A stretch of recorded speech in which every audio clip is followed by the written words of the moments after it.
Hi, I'm Greta. I got a call at 1:07 a.m., the kind that doesn't just wake you, it empties something out of you. My mother was found curled outside a gas station in a blizzard. No coat, no shoes, just bruises.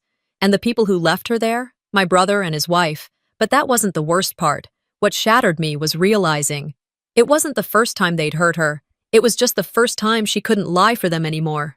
So I drove 200 miles through snow and silence, straight into a truth I wasn't ready for. What do you do when the people who raised you are the ones you have to protect each other from?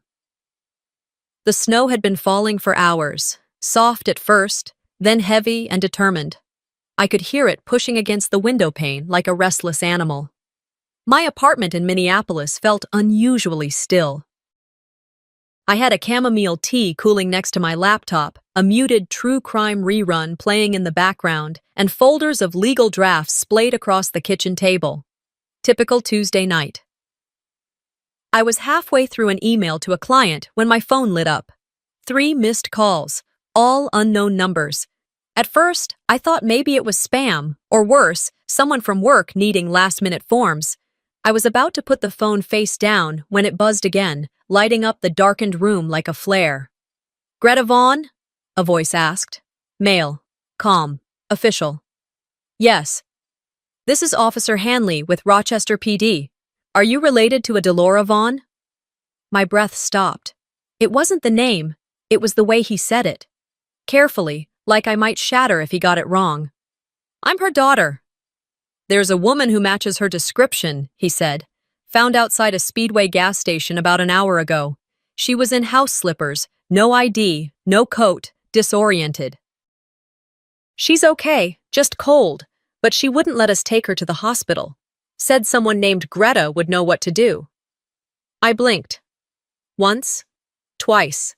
Trying to reconcile the image of my mother, Delora Vaughn, the woman who'd once told me I was a professional disappointment, with someone left shivering outside a gas station in a Minnesota blizzard. "I'm 200 miles away," I whispered, then louder. "Tell her I'm coming." It had been 7 years since I left Rochester. 7 years since I last stood in the same room as my mother. She hadn't called, written, or asked about me since I took a job in the city. She was the kind of mother who remembered birthdays when it gave her something to brag about, and forgot them when she was mad. But something about that call, it cracked something open. I didn't pack a bag. I didn't even change shoes. I grabbed my coat, keys, and the first aid kit under the sink, and I was out the door. The roads were already frosting over. I slid twice within the first 10 blocks and kept going anyway. My windshield wipers fought the snow, smearing more than they cleared. I kept my hands tight on the wheel, eyes locked on the beams of light cutting through the storm. The silence inside the car was deafening. No music, no radio, just my thoughts, rolling through like freight trains. The last time I saw Delora, we were in the middle of a fight in the kitchen. I'd gotten a full ride to a law program in another state. She said I was abandoning her. Said, "Don't come back here if you think you're better than this family." I didn't. But tonight, her voice echoed in my ears, panicked, unsure, stripped of all its sharpness. I imagined her, not as the woman who slapped a glass out of my hand at 17, but as someone's frightened mother in the middle of a snowstorm. Miles melted behind me, one treacherous stretch at a time. Gas stations were closed. Headlights were rare. I drove through towns I hadn't thought about in years, their outlines barely visible behind the flurries. I passed the welcome sign into Rochester sometime around 4:10 a.m. My knuckles were white from gripping the wheel. My breath fogged the windshield from the inside. I turned into the Speedway lot slowly, tires crunching over layers of compacted snow. And then I saw her. She was curled near the side of the building between a dumpster and a half-frozen soda machine. Her house slippers were soaked. Her fingers were bare. She had on what looked like an old robe layered over a stained nightgown. Her hair was disheveled, and her lips were cracked as if they hadn't tasted water in days. I stopped the car so hard I nearly slid into a snowbank. I left the door open behind me as I ran. "Mom," I said. I hadn't called her that in years. She didn't react at first. Her eyes were glassy, blinking slow. Then, finally, Recognition flickered across her face. "You shouldn't have come," she rasped. "I'm fine. Just slipped, that's all." My throat clenched. There was a bruise forming along her cheekbone, blooming like ink beneath pale skin. "Come on," I said, trying to lift her. "Let's get you warm." She winced when I touched her arm. Her body tensed like she was expecting a hit, not help. A police cruiser sat idling nearby. The same officer who'd called me stepped out and nodded at me quietly. "She wouldn't let us touch her," he said softly, holding out a fleece blanket. "Said someone would come." I wrapped it around her shoulders. She resisted for a second, out of pride or stubbornness, I couldn't tell, but then she leaned into me, just a little.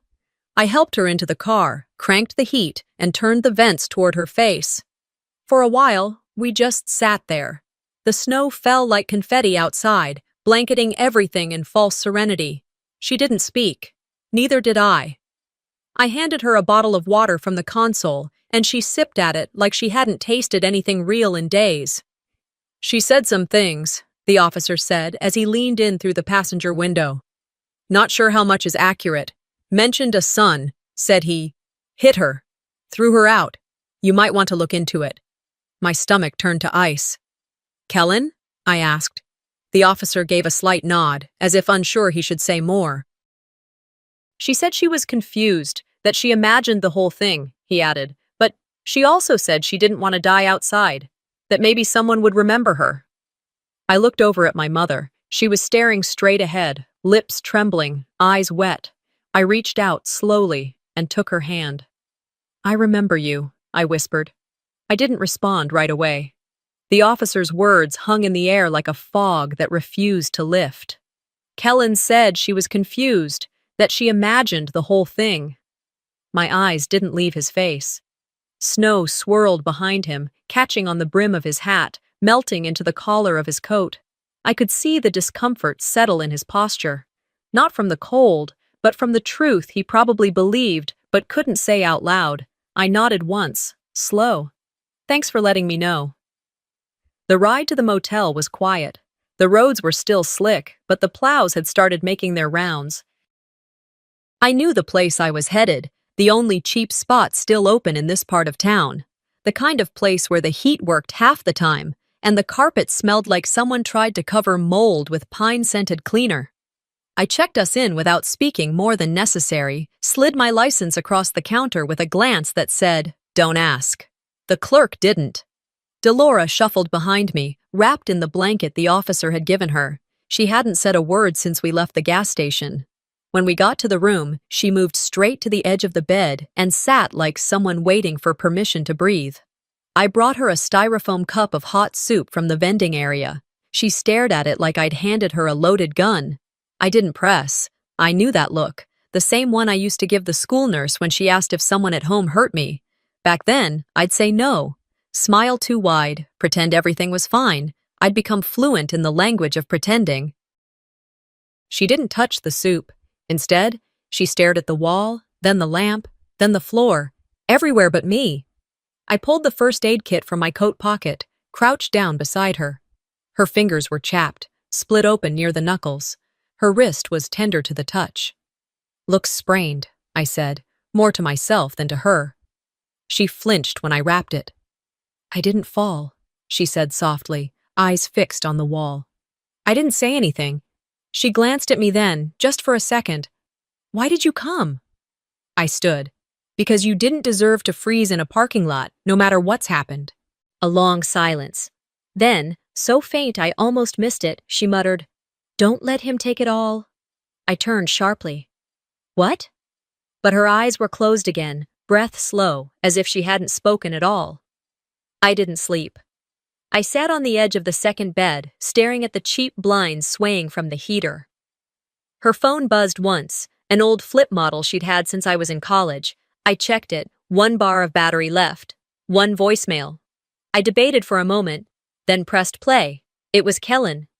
"You're embarrassing me, Ma. Keep this up and I'll make sure nobody finds you." My throat tightened. The voice wasn't angry, it was worse, calm, flat, like he was giving instructions to a plumber. I gripped the phone so hard it creaked in my hand. I'd spent years building a life where that voice couldn't reach me. And here it was, crawling through the air, cold and calculated. I remembered being 16, locked in the downstairs bathroom, holding a towel to my nose, blood soaking through. Delora on the other side of the door saying, "You always push him. He has more pressure than you. You should know better." She protected him, even from me. The ache wasn't just old, it was fossilized, and hearing it again didn't reopen the wound. It reminded me it never healed. I stepped outside the motel room, let the cold hit my skin like a slap. I didn't scream, I couldn't, but my body shook. Rage and clarity collided like oil and water. I had come here to help her. Now I knew I had to protect her from him. I got back inside. Delora was awake, eyes following me. I didn't wait. "Did he hit you?" She blinked. "He didn't mean to. I shouldn't have spoken out." "Spoken out about what?" She hesitated, her lips pressed together, forming a tight line. "The house," she said finally. "The accounts?" "I shouldn't have signed." I sank into the chair across from her. "What did you sign?" "Everything. I gave him access to the house, the bank. He said he'd manage it, help me with bills. Said I couldn't handle it anymore." "And you believed him?" "I was tired. Your father." When he passed, Kellen stepped up. "I thought—" Her voice cracked. "I thought he'd take care of me." "And now you're sleeping next to a dumpster," I said, too sharply. She flinched. "Don't talk to me like that." "Then don't lie to me like I'm still 15. We didn't speak for a full minute. Then she whispered, "You always wanted to leave. I thought you were gone for good." "I was," I said, "until your name came up on a police report." I couldn't sit still anymore. I grabbed the keys, walked to the car, and sat inside. The steering wheel was cold. My breath fogged the window. I closed my eyes and let the memories come. Kellen holding a birthday party I wasn't invited to. Mom framing his high school award while mine collected dust in a drawer. The day I left for college, Delora didn't even walk me to the door. It wasn't just the betrayal. It was the investment. All those years trying to prove I deserved a place in my own family. And now, it was collapsing. Because she finally saw what I always knew. I didn't come here for revenge. But I wasn't leaving without the truth. It was just past noon when I pulled into Kellen's driveway. The snow had let up, but the wind still had a bite to it, sharp enough to slice through my coat sleeves. I sat in the car longer than I needed to, staring at the house I used to call home. It hadn't changed. Same beige vinyl siding, same crack in the front step that Dad never fixed. From the outside, it looked sturdy, reliable, a place where everything made sense. But I knew better. Kellen had agreed, reluctantly, to let me come by to pick up some of Delora's things. I told him I'd be quick. He hadn't sounded happy, did he ever? But he didn't argue. Maybe he figured letting me walk around the place for 10 minutes was easier than drawing more attention to the mess he'd made. I knocked out of habit, then pushed the door open. It creaked just like it always did. The smell hit me first. Pine cleaner, mixed with whatever Riva had been cooking. Some kind of sauce with way too much garlic. I stepped inside, wiping my boots on the mat that still read, "Home is where the heart is," even though we both knew that wasn't true. The hallway stretched out in front of me, and that's when I saw them, the photos. Dozens of frames lined the wall. Kellen as a toddler, grinning with cake smeared across his cheeks. Kellen in a football uniform. Kellen and Riva on their wedding day, all smiles and expensive hair. Their daughter Avery at every stage, preschool graduation, ballet recital, first day of middle school, even a framed print of Riva at her college graduation, wearing a sash like she'd discovered something no one else ever had. I walked slowly, scanning every single frame, every sliver of life captured and curated. And then I found it, or rather, what was left of it. An old family photo, the one from 1999. I remembered that day. It was taken outside the church after Easter service. I was wearing a pale blue dress that Mom said made me look washed out. Everyone else was in pastels. We looked like one of those catalog families. But in this version, the photo had been neatly cropped. My side of the frame, my shoulder, my smile, the tilt of my head, gone, as if I'd never stood there. Delora once told me, that photo was too big for the wall. I used to think she meant it literally. Now I understood. I backed away slowly. My pulse ticked like a metronome in my ears. I tried to stay calm, to pretend this wasn't a slap in the face, but it was. Every frame was a reminder that I had been erased, one cropped memory at a time. Then came the voice I hadn't missed. "Didn't expect you to come back," Riva said from behind me. "We managed just fine." I turned to face her. She was wearing a silk robe and holding a coffee mug like she owned the world. Maybe she thought she did. "I'm not here to chat," I said. "Clearly," she replied, raising an eyebrow. "Your tone hasn't softened with time." "You kicked her out in a snowstorm," I said, keeping my voice level. "That's not something people forget." Riva rolled her eyes. "You really don't know half the story, Greta." "Then tell me," I said. "Tell me what she did to deserve the sidewalk." She sipped her coffee, letting the silence stretch. "She's been unstable for a while. Paranoid, confused, accusing Kellen of things you and I both know he'd never do." I stared at her, willing her to blink. "Like what?" "She claimed he stole from her," she said flatly. "Said he manipulated her into signing over the house. Can you believe that, after everything he's done for her?" "She signed over the house?" I asked, my stomach turning. "Oh, please," Riva scoffed. "It's not like she was using it properly. The place was falling apart and Kellen kept bailing her out. She doesn't even remember paying her utility bills." I took a step closer. "And so, you what?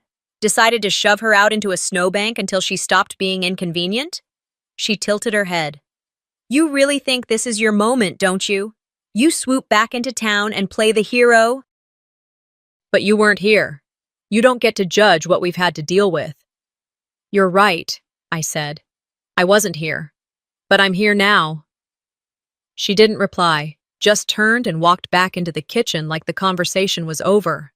Maybe it was for her. I turned away from the photo wall and made my way down the hall to the closet next to the stairs. I remembered Delora used to keep old photo albums in there, scrapbooks, boxes labeled by year, filled with ticket stubs and birthday cards and receipts from vacations we never went on again.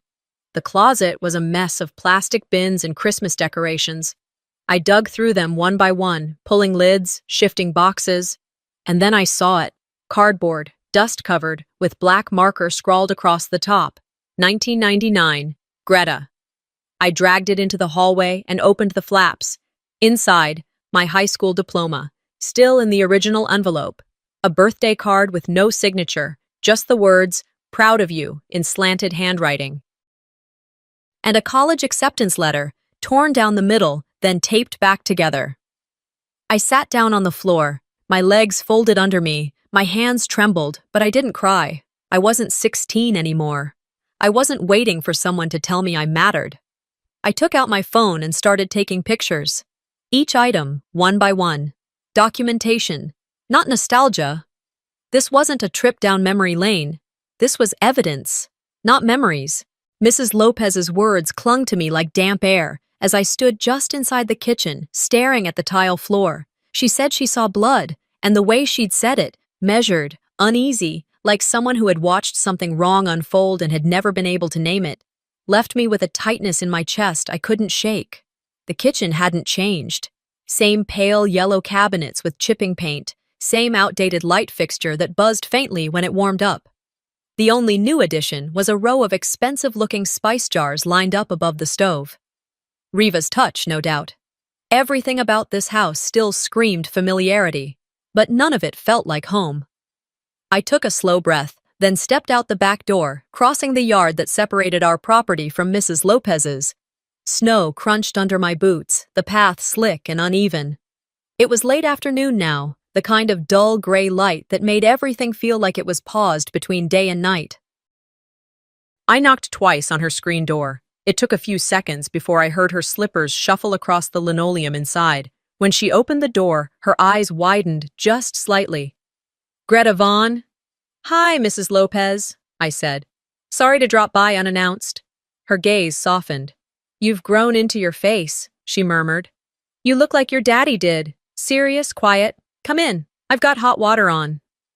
Inside, the house smelled like lemon balm and old paper. I took a seat at her small kitchen table while she poured 2 cups of tea, her hands trembling slightly as she set them down. I didn't waste time. You told me you saw my mother that night. Outside, bleeding. She nodded, lips pressed together. It was after 9. I'd just turned off the TV when I heard shouting next door. It wasn't the first time, but this time felt different. I went to the window, and that's when I saw her. I waited. She was stumbling, like her legs weren't steady, wearing that awful robe. And there was red on her hand, on her cheek. She looked scared. Did you see who was with her? She shook her head. No, but someone slammed the door behind her. Hard. I set my tea down. Did you report it? I should have, she said, voice dropping. But it's your brother, and your mother's always been proud. Didn't want anyone meddling. I nodded. Thank you for telling me. As I left, she called after me. Be careful, Greta. There's history in that house, and not all of it's old. Back across the yard, I stepped back into the kitchen and scanned the room again, more deliberately this time. A plate rack hung over the counter, a drawer stuck slightly open. Delora's words echoed in my head. The house? The accounts? Something happened here, not just physically, but something deeper, some shift in power, some confrontation that cracked through the surface of their so-called harmony. I opened the junk drawer and found a receipt shoved behind an old takeout menu. It was from a law office, dated 2 months ago. The notation? Property transfer, final signatures. Kellen had taken ownership of the house. Delora's name had been removed. Back outside, I circled the house to the side gate. As I moved to unlatch it, I heard footsteps behind me. You're digging, Reva said flatly. I turned to find her standing near the garage, arms crossed, dressed like she'd been waiting for this moment. That's what you do when someone's buried something, I replied. Her mouth twitched. You think you're clever. I think I'm done being silent. She stepped closer. You really believe you can unravel this? That anyone's going to take you seriously? You ran away from this family. I didn't run, I said calmly. I survived. She looked me over, eyes narrowing. You're not just meddling. You're trying to undo everything we built. No, I said. You built it on someone else's pain. That house was never yours. That name never meant only Kellen. She laughed then, short and sharp. Sweetheart, if you were smarter, you'd be married with power, not scavenging for relevance. I didn't flinch. Power doesn't erase proof, and I'm good at finding proof. She glared. You'll regret this. I already regret not coming back sooner. I left her standing there, wind tugging at her silk scarf, and returned to the motel. Delora was asleep, curled tightly on the far side of the bed. I sat down at the small desk, pulled out my laptop, and began organizing everything: receipts, the voicemail, notes from Mrs. Lopez, photos of the box labeled 1999, Greta.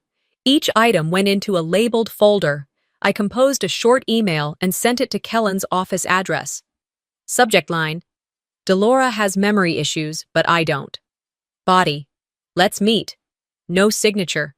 The next morning, Delora stirred as I poured her a cup of coffee. Her voice was scratchy. I heard your father once say, a drawer only breaks when it's opened too hard. I sat down beside her. What does that mean? Her eyes didn't meet mine. He pushed the drawer too hard. That night, I told him I was going to tell you everything. That scared him. My chest tightened. There was more? She nodded slowly. He said I'd ruin everything. That I'd make you turn on the family, that you'd use it against him. And were you going to tell me?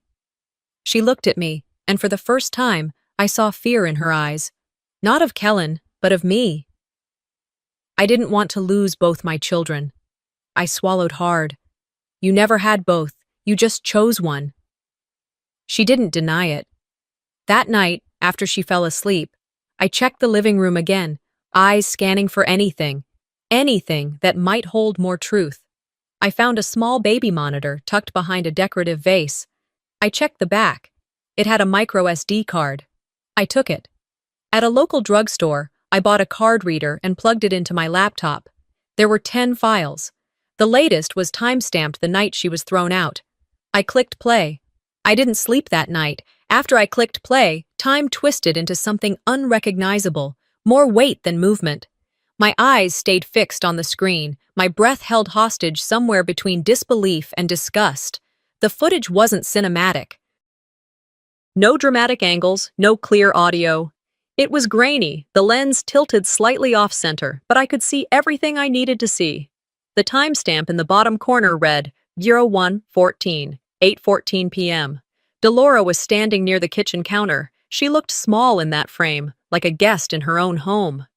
Kellen's voice filtered in first, louder than I remembered, barking about bills, about responsibilities, about her not being grateful. She said something about her account, about needing to check the withdrawals. Then, without warning, he moved toward her. The motion wasn't wild, it was practiced, a backhand across the cheek. She stumbled into the counter, her head hitting the edge with a sickening crack. Plates clattered off the drying rack. She collapsed to the tile floor. Seconds later, Riva entered the frame, holding her phone, glancing at Delora crumpled beneath her, and kept walking. I watched it again. Then again. By the third time, my hand was trembling so badly, I had to steady it on the edge of the table. This wasn't an argument. This wasn't a misunderstanding. This was abuse, documented and time-stamped. And no one had lifted a finger. I uploaded the footage to a secure cloud folder and labeled it plainly. Mom, 01:14, evidence. No embellishments, no emotional titles, just fact, just the truth. Outside, the wind was still howling, the snow tapering off. Inside the motel room, I could hear Delora shifting in her sleep. I stared at the still frame, her body on the floor, one hand curled under her ribs, and I hated myself for not coming back sooner. Morning came gray and heavy. I waited until she stirred before I slid the laptop toward her, pausing the video just before the moment of impact. She blinked at the screen. "What's that?" she asked. "Something you need to see."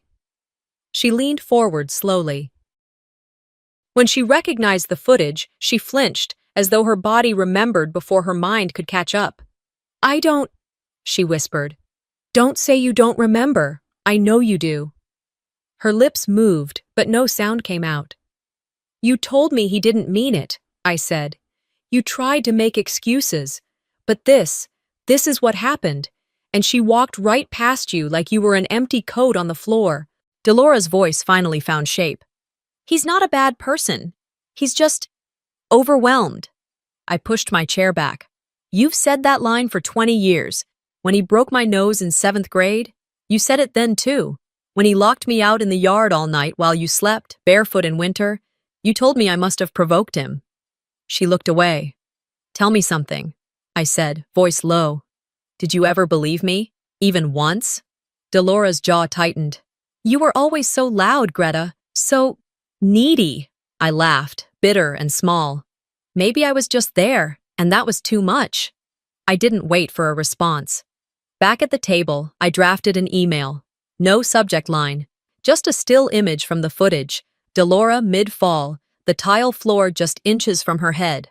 I sent it to Kellen's work address. No message, no explanation, just the truth. It took less than 30 minutes for Riva to call. "What are you trying to do?" she hissed into the phone. "You want to ruin everything?" "You think a grainy video's going to change anything?" I let the silence stretch. Then, evenly, "I haven't even started." Click. I leaned back in the chair, listening to the radiator hiss against the cold. It wasn't about revenge, not anymore. This wasn't about making them suffer. It was about cutting off their access to her, to what they'd taken, to what they still believed belonged to them. I opened a legal template and started typing. Elder abuse, financial coercion, physical assault, names, dates, locations, attached evidence files. I had everything I needed. Then I picked up my phone and scrolled to a contact I hadn't used in years. Casey Hill, a nurse I used to work with who now did social work with the county. When she answered, her voice cracked with familiarity. Greta? Is everything okay? No, I said, but I think I finally know what to do. We talked for 20 minutes. I told her everything, not just the incident, but the pattern, the years of silence. The manufactured innocence, the property transfer, the medical records, the phone footage. She didn't interrupt once.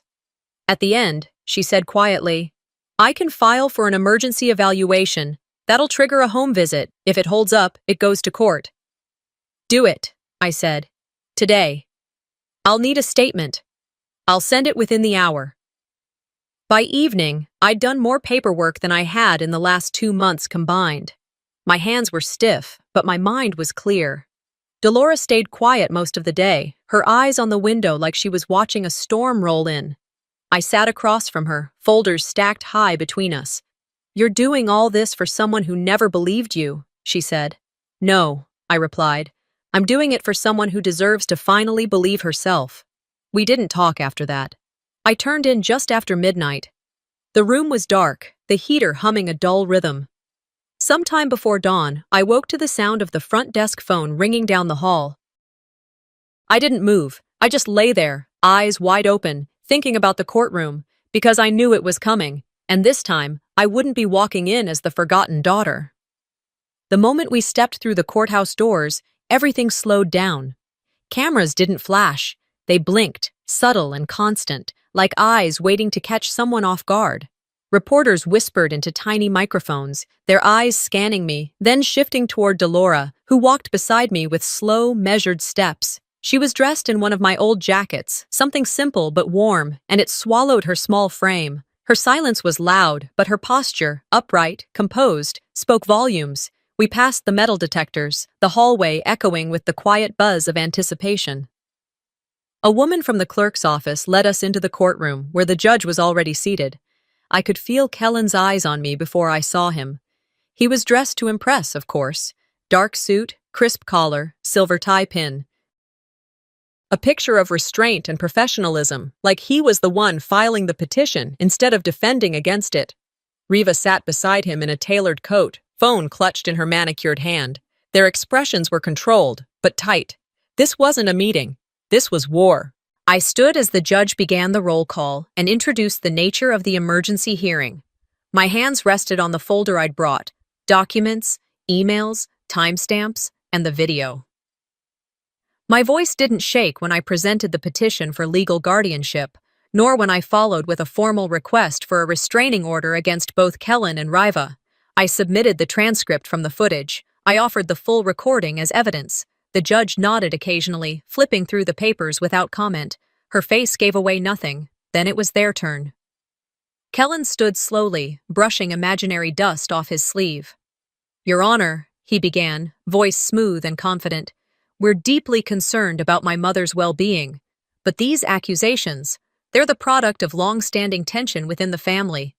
My sister has been distant for years. She struggles with emotional regulation. This entire case is the result of resentment. Fabrications from a bitter sibling, Riva chimed in, her voice syrupy. Greta's always had issues with attention. We've tried to support Delora, but she's been confused, forgetful. We had to make difficult choices. I didn't react. I just looked at the judge. She didn't look back. Then, quietly, she turned to Delora. Mrs. Vaughn, the judge said, do you wish to speak? Delora sat for a long time without answering. A beat. Then another. The room grew still. Even the reporters leaned forward, breathless. Finally, she stood. Her voice wasn't strong. It didn't echo, but it cut through the room like glass. I used to think pain meant love, she said. That if someone yelled at you, it meant they were still paying attention. That if they hit you, they cared enough to stay. I don't believe that anymore. No one moved, not even Kellen. She looked at him, just looked, and then sat back down. That was all. The judge cleared her throat and turned to me. We'll reconvene in 72 hours for formal deliberation, but for now, Ms. Vaughn will retain temporary guardianship. The restraining orders are granted. Outside the courthouse, the air was crisp. Winter sun low behind the trees. Before I could step onto the sidewalk, Riva was on me. "You just humiliated your family," she hissed. "That video? You edited it." I didn't raise my voice. "It's authenticated. I have copies and witnesses now." She laughed once, bitter and short. "You don't get to play saint. You abandoned her for years." "I left to survive," I said. "You stayed to control." She glared at me, but there was something new in her eyes, uncertainty. That night, my laptop froze mid-save. At first, I thought it was a system glitch, but then a pop-up window opened. "File path not found," followed by another, and another. Everything gone. I checked my backup drive. Corrupted. My stomach dropped. I grabbed my phone, logged into my cloud drive. That was still intact. Thank God. By morning, the smear campaign had started. Anonymous posts on local forums, accusations of elder exploitation, fabricated screenshots showing me transferring money from Dolores accounts, photos of me with clients, twisted into false narratives. But I'd expected this. I contacted a journalist I trusted, Maya Walsh, a reporter who had written about elder abuse cases before. We'd met at a health policy conference 3 years ago. I sent her a message. "You want a story? Here's what successful sons get away with." I uploaded a partial clip of Dolores' courtroom statement to an advocacy site with national reach. I didn't label it with names. I didn't even explain. The words spoke for themselves.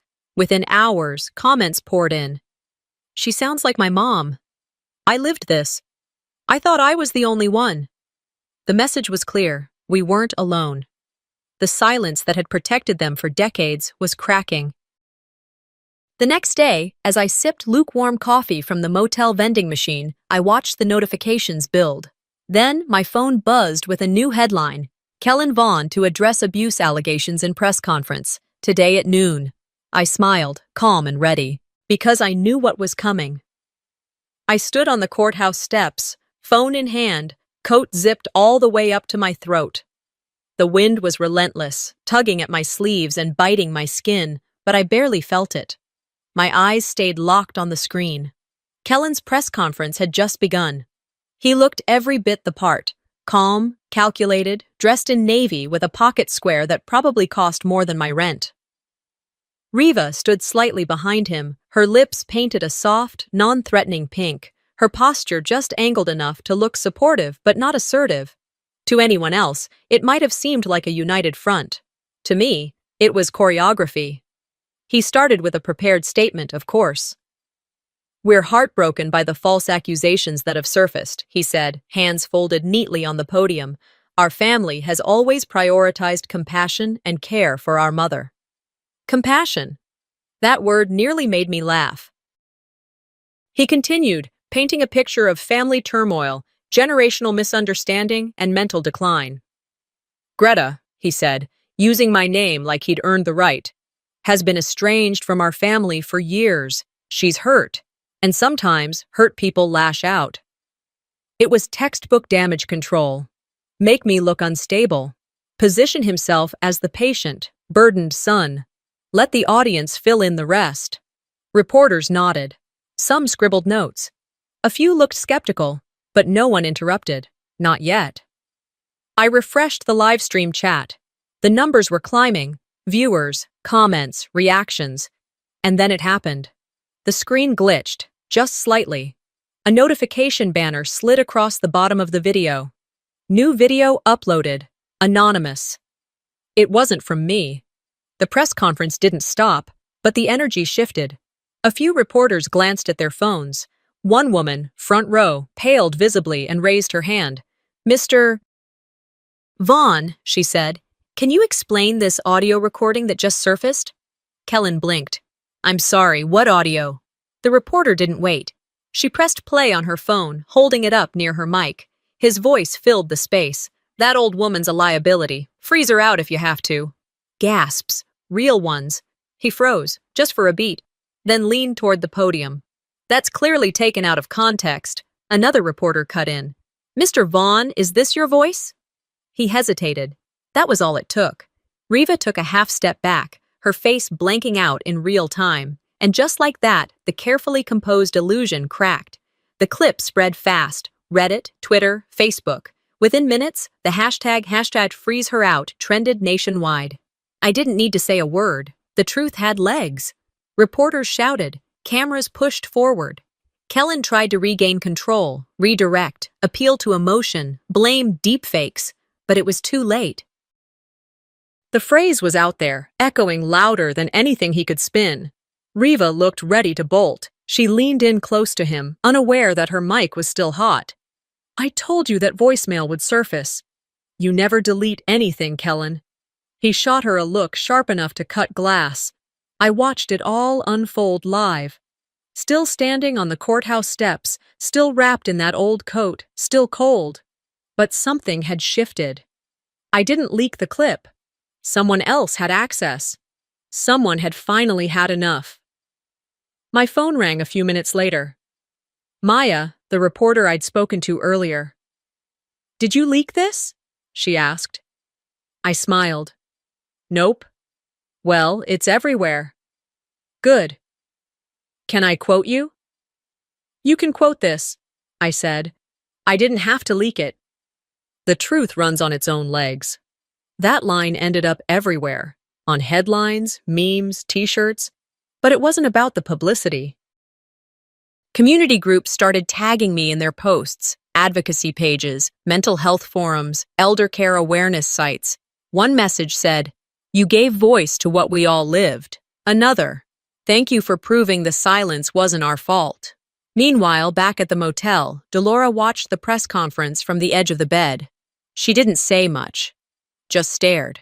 When the audio played, I watched her flinch, not like she was surprised, but like she was remembering every time she convinced herself it hadn't happened. He really said that, she whispered. I always thought I was imagining it. I sat beside her. She didn't look at me. I didn't force the moment. She reached for my hand. That was enough. Later that night, while I typed out a timeline for Maya's follow-up article, my phone buzzed with a new number. I answered. You think this is over? The voice growled, masked, but not anonymous to me. You're next. I didn't flinch. I didn't record it. I didn't bother tracing the number. Instead, I sent a single message in return. Good. Then I know you're watching. Because this time, they weren't just watching me, they were watching the consequences. The lock clicked under my hand, and for the first time in years, I opened the front door to my childhood home without hesitation, without apology, and, most importantly, without asking. I didn't knock. I didn't pause. I stepped into the space like it belonged to me, because legally, for the time being, it did. Delora wasn't with me this time. She stayed at the motel, tucked under blankets with Avery beside her, drawing quietly, crayons scattered across the bed. I had handed the legal documents to the court that morning. Now it was time to deliver them, personally. The house was too quiet. Mid-morning light filtered through the half-drawn curtains, casting long lines across the living room carpet. The smell of citrus cleaner clung to the air, like someone had tried to scrub away the guilt. I stood just inside, letting the door shut behind me with a heavy thud that seemed to ripple through the walls. Kellen appeared from the hallway, already agitated. You let yourself in? He snapped. I didn't flinch. I didn't come to win. I came to end it. He stared at me, jaw clenched, disbelief battling rage behind his eyes. You think you've got leverage? This little sideshow you're putting on? It's not going to hold up. You've embarrassed this family enough. This isn't about embarrassment, I said, stepping forward. This is about accountability. Something you've dodged your entire life. He moved toward me, slower this time, but every step radiated hostility. You always played the victim, Greta. Ever since we were kids, you never could handle not being the favorite. That word triggered something deep, something dusty I hadn't touched in years. I wasn't the favorite because I didn't lie for you, I said. I didn't shove girls on the playground and expect mom to clean it up. I didn't push my little sister down the stairs and pretend it was an accident. His nostrils flared. That's what this is about. You're still stuck on something that happened when we were, what, 9? No, I said, louder now. I'm stuck on the fact that you never once took responsibility. Not then. Not now. You've turned Mom into a puppet, Riva into your handler, and this house into a lie. Riva stepped in from the kitchen, holding her phone. Is this a performance, Greta? Because if it is, you might want to bring a camera crew next time. No need, I replied. I brought something better. I reached into my bag and pulled out the envelope. This, I said, holding it out, is a formal revocation of your power of attorney. And this, I tapped the second document, is a motion for permanent guardianship. Court dates set for next Thursday, and I filed for a protective order. You are not to contact or approach Delora again. Kellen scoffed. Who do you think you are? I think I'm the person you should have stopped underestimating 10 years ago. A small sound caught all of our attention. Soft footsteps on the stairs. Avery. She stood halfway down the staircase, clutching a sheet of paper, a drawing. Her eyes met mine, then drifted to her parents. I want to live with Aunt Greta, she said quietly. The room froze. Riva's smile faltered. Honey, let's not. I don't want to stay here anymore, Avery said, her voice steady. I'm tired. Riva moved toward her, reaching. You don't mean that. Avery backed up a step. Yes, I do. I was stunned, but I didn't interrupt. I let the moment live. Kellen's voice turned sharp. This is manipulation. No, I said. This is clarity. He stepped toward me, finger pointed. You're going to regret this. You're turning her against her own father. She's turning toward safety, I replied. You don't get to control the narrative anymore. His composure cracked. You ungrateful little... I raised my voice, just enough. You can scream, or you can leave. At that moment, 2 officers entered through the front door, quiet, professional. They had the order I filed earlier. One officer approached Kellen. Mr. Vaughn, we're going to need you to come with us for a temporary separation period. You're not under arrest, but you are in violation of a protective order if you stay here. You've got to be kidding me, Kellen muttered. Riva began protesting, trying to argue, but neither officer acknowledged her beyond a polite, "Ma'am, step back." Kellen didn't fight. He didn't scream. He let himself be walked out, his face burning with rage, but no place to put it. Riva stood in the center of the room, looking suddenly very small. I hope you're happy, she spat. I'm not, I said. But I'm not ashamed either. She didn't answer. Later that afternoon, after everything settled, I walked through the living room. The quiet felt different now, less like avoidance, more like recovery. That's when I saw Delora. She came down the stairs slowly, one hand on the railing. She wore a sweater I hadn't seen in years, one of Dad's old ones. In her other hand, she held a photo frame. She didn't say a word. She placed the photo on the mantel. It was the old family photo, the one from Easter Sunday, the one they'd cropped me out of. This one wasn't cropped. My face was there. The silence between us wasn't cold. It was honest. And for the first time in my life, it didn't hurt. It was a Thursday morning when I came back to the house. Not the old one. The Vaughn family house was now just a line in a case file. But the quiet, single-story rental tucked behind an elementary school and a string of small, wind-worn shops. The snow from last week had mostly melted, leaving behind patches of brown grass and muddy sidewalks. I hadn't expected anything when I walked in. I wasn't looking for anything either. But it was there. A single envelope, plain and folded in half, sitting on the kitchen table. No name on the front, no address, just my mother's handwriting. The kind I hadn't seen in years, slanted, looping, too neat to be spontaneous. I sat down before opening it. I didn't want a grand apology. I didn't even know if I could handle one.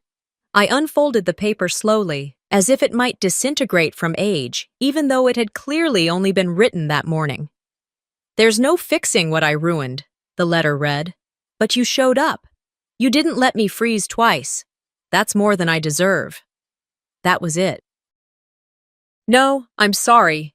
No signature. But somehow, it was enough. I stared at the letter for a long time, then folded it back along the crease and slid it inside a paperback I'd never finished. The book was about women who disappear, physically, emotionally, from photos, from memories, from history. I'd started it on a flight to Denver 3 years ago and abandoned it halfway through. Now, it seemed like the right place to leave her words. Not forgotten, just filed. The days moved differently after that. Without the press calls and court hearings, the world around me slowed to a pace I hadn't realized I missed. I still worked remotely, consulting for elder care programs, helping nonprofits write policies that might actually protect someone next time. But most days, I spent the mornings at the window with coffee, watching the school buses go by. Some days I wrote, but mostly, I read. I answered emails from people I'd never met. "I saw your story," they'd begin. "I was her once." Some wrote from hospital beds, others from assisted living homes. A few were daughters like me. Some were sons who had watched their mothers shrink under the weight of sons like Kellen. I didn't answer them all, but I read every one. Delora changed too. Not dramatically, not in any movie montage sort of way, but in small, consistent shifts. She started taking her medication regularly. She asked fewer questions about things that weren't happening. She stopped bringing up Kellen. We didn't talk about him, not out of avoidance, but because we didn't need to. The silence between us wasn't tense anymore. It was respectful, like both of us were learning how to breathe in the same space without choking. Dinner was simple most nights: pasta, soup, the occasional frozen casserole I heated too long or too little. Avery usually drew at the table, her crayons bleeding color into the corners of napkins. Delora would watch her sometimes with a look that said both regret and relief. She'd never say it, but I could see it. She was trying. Riva vanished from public view. After the press conference debacle and the leaked audio, her real estate firm let her go. Her name faded from the community events she once organized. The social media accounts went quiet. Kellen didn't face charges, not officially. The burden of proof in elder abuse cases was always high, but he lost his job. His clients pulled out. His office door, once etched with gold letters, now belonged to someone else. I heard through an old classmate that he'd left town, moved somewhere warmer, Florida maybe. It didn't matter. Consequences wear many faces. Not all of them look like handcuffs. A week into March, the snow returned, a light dusting at first, then heavier overnight. I woke up early on Saturday, pulled on boots, and stepped into the backyard with Avery. She was still in her pajama pants, jacket zipped up, gloves on backwards. We knelt in the garden together, what used to be a patch of weeds and broken branches. I handed her a handful of daffodil bulbs. "They look dead," she said, poking one with her mitten. "They're not," I told her. "They just need time." And the right place to come back. She dug a shallow hole, placed the bulb in like it was something sacred. "Will they come back?" she asked. "If we care for them, yes, even the frozen ones." She nodded and covered the bulb gently, patting the soil like a blanket. We finished planting 3 rows. The sky was soft above us, low clouds moving slow, like they were tired too. Back inside, Delora was standing by the window, mug in hand. She didn't say anything, just watched us. Later that night, as Avery slept and the house settled, I sat on the couch, the letter still tucked inside that unfinished book on the shelf behind me. I thought about everything that had been taken, the years, the warmth, the names erased and replaced, but I also thought about what we'd planted. Some families, I whispered to no one in particular, are built on names, some are built on healing. I didn't get a perfect ending, but I got peace, and that's enough. And this time, when the snow came, it didn't hurt, it softened. Sometimes the hardest truths we face are the ones buried inside our own family. Greta didn't set out to punish, she set out to protect, and in doing so, she uncovered a deeper truth. Not all blood is love, and not all silence is peace. Have you ever had to stand up to someone you once trusted completely? Let me know in the comments, and don't forget to subscribe for more real, powerful stories that dig deep and speak truth.